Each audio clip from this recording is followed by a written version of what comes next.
తెలంగాణకు 10 ఏళ్లలో ప్రధాని మోదీ ఇచ్చిందేవీ లేదని ఆరోపించారు సీఎం రేవంత్ రెడ్డి. అయితే దీనికి కౌంటర్ ఇచ్చారు కేంద్ర మంత్రి కిషన్ రెడ్డి. ఒక్కసారి అందరూ చూడండి, 10 ఏళ్లలో మోడీ తెలంగాణకి ఏమిచ్చిండే అంటే మీరు గాడిద గుడ్డ అనాలి.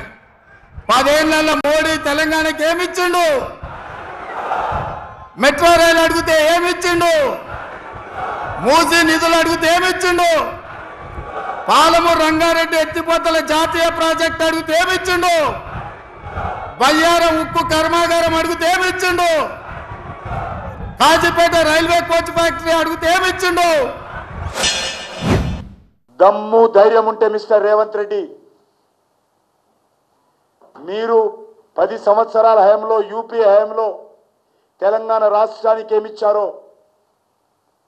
నరేంద్ర మోడీ గారు అధికారంలోకి వచ్చినటువంటి ఈ 9 సంవత్సరాలలో మేమేమిచ్చామో చర్చకు సిద్ధంగా ఉన్నావా? గాడిద గుడ్డు నెత్తిలో పెట్టుకోవడం కాదు. చర్చకు సిద్ధంగా ఉన్నామని అడుగుతా ఉన్నాను.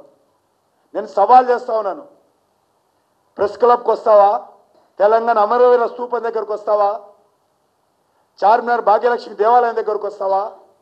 ఎక్కడికి వస్తావు?